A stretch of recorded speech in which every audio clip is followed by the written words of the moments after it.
Pemirsa, peristiwa terbakarnya Meru di salah satu pura di Kabupaten Karangasem menjadi peringatan serius akan pentingnya sistem perlindungan bangunan suci dari ancaman petir.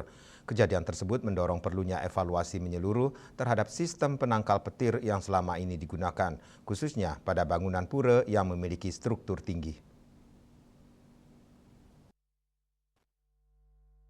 Profesor Wayan Muko, ahli manajemen konstruksi sekaligus guru besar tetap Universitas Hindu Indonesia, menegaskan bahwa ke depan pemasangan penangkal petir berteknologi tinggi, khususnya penangkal petir elektrostatis, perlu dipertimbangkan secara serius.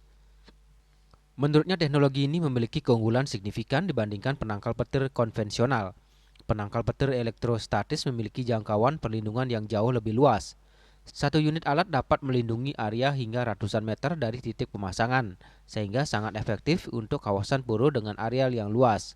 Profesor Iwayan Muko menjelaskan, selain daya lindung yang lebih besar, penempatan penangkal petir elektrostatis juga jauh lebih fleksibel.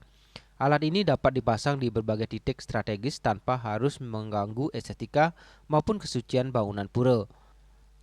Hal ini berbeda dengan sistem konvensional yang umumnya memerlukan instalasi tepat di puncak bangunan, sehingga berpotensi mengganggu nilai arsitektur dan kesakralan bangunan suci. Tidak harus berdiri di bangunan, tapi boleh di bangunan lain, apakah di penyangkarnya, kan tembok bangunan itu, atau pada posisi yang di bawah, tidak harus di atas dia. Karena jangkauannya itu hampir ratusan meter gitu. Kalau kita menggunakan perangkat petir yang konvensional itu kan harus di atas, di paling atap. Nah, kalau misalnya bangunan suci kita pasang demikian kan estetikanya tidak tepat ya, Pak. Jadi elektrostatis itu kayaknya paling tepat. Nah, mungkin ini perlu pertimbangan kajian karena dengan alat yang namanya elektrostatis yang sifatnya adalah magnetis, sudah itu adalah sifatnya adalah menggunakan listrik begitu kan, itu pasti dari segi biaya gitu kan, dari segi pemeliharaan itu memang lebih mahal ya dibandingkan dengan konvensional.